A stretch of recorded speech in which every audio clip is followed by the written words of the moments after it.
Gautham Madhumitha serial இப்போ அட்டகாசமான அதிரடியான எபிசோட் வந்திருக்குன்னே சொல்லலாம். மிஸ் பண்ணாமல் ஃபுல்லோடையும் கேளுங்க. விசி வந்து சுத்தமாக போக மாட்டேது. பார்க்கலாம் லைக் பண்ணிட்டு பார்த்தீங்கன்னா கொஞ்சம் பேச வந்து மோட்டிவேட்டாக இருக்கும்.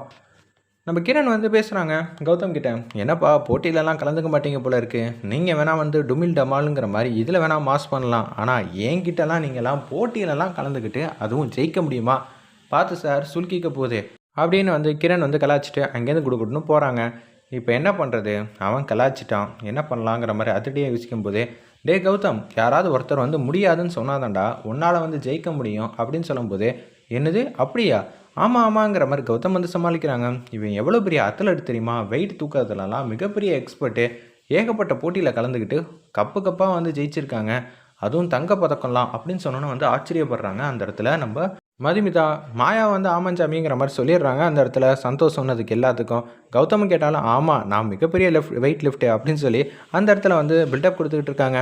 உண்மையாங்க சொல்லவே இல்லை போங்க, உங்களுக்குள்ளே ஏகப்பட்ட டேலண்ட்லாம் இருக்குது அப்படின்னு சொல்லும்போது மாயாவும் நம்ம சந்தோஷம் வந்து சிரிப்பு அடக்க முடியல, விழுந்து விழுந்து சிரிக்கிறாங்க. என்ன சிஸ்டர் நீங்கள் என்ன சொன்னாலும் நம்புறீங்க, நிச்சயம் வந்து உனக்கு இவங்க கிடைச்சது மிகப்பெரிய பாக்கியம், போ இப்படியெல்லாம் இருந்தால் சண்டையே வராதுங்கிற மாதிரி காமெடி பண்ணுறாங்க. அப்போனா என்னை வச்சு நக்கல் பண்ணிங்களா அப்படின்னு சொல்லி யோசிக்கும்போது அப்போன்னு பார்த்து நம்ம கௌதம் வந்து ஒருத்தவங்களுக்கு வந்து கால் பண்ணுறாங்க. கால் பண்ணும்போது இப்போ ஒரு மீடியமாக ஒரு 60 கிலோ 70 கிலோ இருக்கிற வெயிட்டை வந்து தூக்க போகிறேன். என்ன மிஸ்டர் பழனிசாமி, நீங்கள் எவ்வளோ பெரிய ஆள், நீங்களாம் போய் வந்து இந்த மாதிரி வெயிட்லாம் வந்து தூக்கலாமா அப்படின்னு சொல்லி நம்ம கௌதம் பழனிசாமி கிட்டே வந்து கேட்குறாங்க. அந்த இடத்துல வெள்ளை கலர் கோட் போட்டவங்க, வேறு யாராவது வச்சு தூக்கலாம்ல, எதுவும் வெயிட் லிஃப்ட் பண்ண போகிறீங்களா? ஆமாம் அப்படியே சொல்லிக்கலாம், நிச்சயம் செஞ்சு தான் ஆகணுமா அப்படின்னு சொல்லி கேட்குறாங்க. அந்த இடத்துல ஆமாம் இந்த லிஃப்ட்டை வந்து நான் மட்டும் தான் தூக்க முடியும், வேறு யாருமே தூக்கக்கூடாதுங்கிற மாதிரி காமெடியாக வந்து பேசுகிறாங்க. சரி நீ ஆக வேண்டியதெல்லாம் பார்த்துக்கலாம், அதுக்கப்புறம் ஏதாவது பிரச்சனைனா என்கிட்ட வாங்க, நான் சரி செஞ்சு அனுப்பிச்சி வைக்கிறேன் அப்படின்னு சொல்லிட்டு அருமையாக வந்து பேசும்போது போட்டியில் வந்து அப்பார்ட்மெண்ட்டில் இருக்கிற எல்லா ஜோடிகளும் வந்து கலந்துக்கிறாங்க. மாயா ஜீவாலேருந்து எல்லோரும் வந்து கலந்துக்கிறாங்க. அப்போன்னு பார்த்து என்ன போட்டினா, ஒய்ஃபை வந்து தூக்கிட்டு ரொம்ப நேரம் இருக்கணும், மேலே வந்து அந்த இடத்துல வந்து முறுக்கை வந்து கட்டி வச்சுருக்காங்க, அந்த முறுக்கு ஃபுல்லாக சாப்பிட்ற வரைக்கும் அந்த இடத்துல வந்து நிற்கிற மாதிரி தான் போட்டி. ஒரு பக்கம் வந்து வேட்டியை மடித்து கட்டிட்டு மாசாக வந்து நம்ம ஹீரோ கௌதம் வந்து மதுமிதா வந்து தூக்குறாங்க. எக்ஸ்ட்ரா நிறையா இருந்துச்சுன்னே சொல்லலாம் அந்த சீன்லாம். கிரண் பார்த்துக்குப்பா, இங்கே யாருக்கு சுழுக்க போகுதுன்னு கொஞ்சம் நேரத்தில் வந்து தெரிய போகுது, பார்த்துக்க, நீ தோத்துட்டேன்னு வச்சுக்கியேன், என் மாப்பிள்ளை ஜெயிச்சோன்னே கை தட்டணும், பார்த்துக்க, எப்படி தட்டணும், கை தட்டணுங்கிற மாதிரி செமையாக சந்தோஷம் வந்து கலாய்க்கிறாங்க. பார்ப்போம் அதையும். டேய் போட்டியில் கலந்துக்க வேணான்னு ஆளாக மட்டும் நீ என்னை இறக்கி கீழே வச்சேன்னு வச்சுக்கேன், நான் உன்னை சும்மா விட மாட்டேன் அப்படின்னு நம்ம ஸ்ருதி வந்து செம்மையாக வந்து கோவப்பட்டு பேசுகிறாங்க. ஏய் நான் எப்படி தெரியுமா எக்ஸசைஸ் பண்ணுவேன்னு உனக்கே தெரியும்ல, அப்படி இருக்கும்போது நீ எல்லாம் எனக்கு ஒரு வெயிட்டா அப்படின்னு சொல்லி தூக்கி வந்து நிப்பாட்டுறாங்க ஸ்ருதியை. நம்ம கிரண் அதே மாதிரி மதுமிதா மாயாக்கு ஜீவா எல்லோரும் வந்து தூக்கிட்டு இருக்காங்க. அவங்க வந்து முறுக்கை வந்து சாப்பிட்டுட்டே இருக்காங்க. ஃபஸ்ட்டு எடுத்தோன்னு வந்து நம்ம ஸ்ருதி சொன்ன மாதிரியே வந்து கிரண் வந்து கீழே இறக்கி வச்சுட்டாங்க. அந்த இடத்துல என்னப்பா அது, அவ்வளோதானா உன்னோட தெம்பு அப்படின்னு சொல்லி காமெடியாக வந்து பேசுகிறாங்க. அந்த இடத்துல இதுக்கு தான் வேணான்னு சொன்னேன் தம்பி, கை தட்டணும் தம்பி, எப்படி கை தட்டணும், இப்படி கை தட்டணும் அப்படின்னு சொல்லி சந்தோஷ் வந்து செம்மையாக வந்து கலாய்க்கிறாங்க.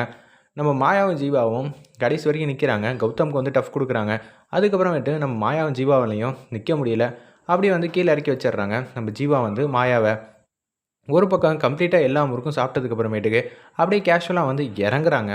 அந்த இடத்துல கௌதமும் மதுமிதாவும் வந்து மாஸ் பண்ணிட்டு அப்படியே போட்டியில் வந்து ஜெயிக்கிறாங்க. தம்பி இதெல்லாம் போதுமா அப்படின்னு சொன்னேன்னா, இனிமேட்டு நம்மளால் போட்டியில் சமாளிச்சிக்க முடியாதுப்பா சாமி அப்படின்னு சொல்லி முதுகு பிடிச்சிருக்கு. இதை அப்படியே வந்து வெளில காட்டிட்டு வந்தால் கிரண் வந்து செம்மையாக வந்து கலாய்ப்பான்.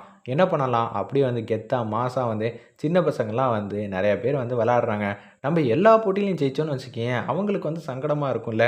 இதான் இருக்கலே டஃப்பான போட்டி, இந்த போட்டியிலே ஜெயிச்சாச்சு, அப்புறம் என்ன சின்ன பசங்களுக்கு வந்து விட்டு கொடுக்குறது தான் என்ன மாதிரி ஆளுங்களுக்கு ரொம்ப பிடிக்கும்னு சொல்லிட்டு அங்கேருந்து வந்து தப்பிச்சொண்டா போதுங்கிற மாதிரி கௌதம் வந்து குடுகுடுன்னு ஓடி வராங்க. எஸ்கேப் ஆகி வராங்க. போட்டியில் கலந்துக்க முடியாமல் ரூமில் வந்து தூங்கலான் இருக்காங்க. அந்த இடத்துல சட்டையெல்லாம் கழட்டிட்டு அம்மம்மாங்கிற மாதிரி கௌதம் வந்து பர்ஃபார்மன்ஸ் கொடுத்துக்கிட்டு இருக்காங்க.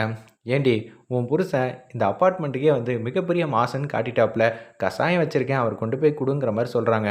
ஓவராக வேறு வெயிட் வந்து தூக்கிட்டு போயிருக்காருல்ல அப்படின்னு சொல்லி கிண்டல் பண்ணும்போது அம்மாங்கிற மாதிரி அந்த இடத்துல வந்து மதுமிதா வந்து கத்துறாங்க. சரிடி நான் கிண்டல் பண்ணாமல் வேறு யார் ஒன்று கிண்டல் பண்ணுவாங்கிற மாதிரி காமெடியாக வந்து பேசணும். ஒரு பக்கம் குடுகுடுன்னு வந்து உள்ளே வந்து போகிறாங்க நம்ம மதுமிதா. அவங்களுக்கு வந்து கௌதமை பார்த்தவங்க தூக்கி வாரி போட்டுருது.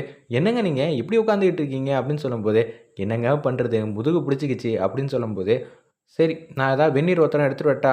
சேச்சா அதெல்லாம் வேணாம், எப்போதும் நான் சாப்பிட்றது சாப்பிட்டாலே சரியாயிடும், சும்மா எதுக்கு எடுத்தாலும் சாப்பிட்டுக்கிட்டே இருங்க வரேன்னு சொல்லி அந்த இடத்துல வெந்நீர் ஒத்தனம் எடுக்கிறதுக்காக வந்து வெளியில் வந்து போகிறாங்க. வெந்நீர் வந்து ரெடி பண்ணலான்னு அப்போன்னு பார்த்து ஏங்க வெளியில் வந்து செம்ம ஒரு பிம்பத்தை வந்து கிரியேட் பண்ணியிருக்கேன் கௌதம்னா மாசுன்னு. அதை டேமேஜ் பண்ணாத அளவுக்கு நீங்கள் என்ன வேணாலும் பர்ஃபார்ம் பண்ணிக்கிங்க. உடனே வந்து சரிங்கங்கிற மாதிரி மதுமிதா சொல்லிவிட்டு யாருக்கும் தெரியாமல் வந்து வெந்நீர் ஒத்தரத்தை வந்து எடுத்துகிட்டு வராங்க. அப்படியே வந்து துண்டை வந்து புழிஞ்சு புழிஞ்சு அப்படியே வைக்கிறாங்க. ஊங்கிற மாதிரி கத்துறாங்க. அந்த இடத்துல நம்ம கௌதம் அருமையாக இருந்துச்சுன்னே சொல்லலாம் அந்த சீன்லாம். ஏங்க ரொம்ப சூடாக இருக்கா என்ன அப்படின்னு சொல்லி கேட்கும்போது, அப்படியெல்லாம் இல்லை நீங்கள் வைங்க வைங்க அப்படின்னு சொல்லும்போது அப்படியே வந்து வச்சுக்கிட்டே இருக்காங்க அந்த இடத்துல. ஏங்க திடீர்னு இப்படி ஆயிடுச்சு? அதாவது நீங்கள் 60 இருப்பீங்கன்னு நான் நினச்சேன். ஆனால் நீங்கள் எக்ஸ்ட்ரா வந்து ஒரு 15 கிலோ இருப்பீங்கன்னு நான் நினச்சி கூட பார்க்கல அப்படின்னு சொல்லும்போது, வெந்நீரை இவ்வளோ நேரம் வந்து அந்த துணியை வந்து டிப் பண்ணிவிட்டு புழிஞ்சிட்டு தான் வச்சாங்க. புழியாமல் அப்படி அப்படியே வந்து வெந்நீரை வந்து ஊற்ற ஆரம்பிச்சிடுறாங்க. நம்ம மதுமிதா அட்டகாசமாக இருந்துச்சுன்னே சொல்லலாம். ஏங்க பார்த்துங்க கோவம் இருக்குன்னு அதுக்குன்னு இப்படியா? சரியா துணியை புழிஞ்சிட்டு வைங்க ரொம்பவே நல்லா இருக்கும்னோடனே கண்டுபிடிச்சிட்டிங்களா? ஆமாம் தண்ணி வந்து ஊற்றுனீங்கன்னா தெரியாதா?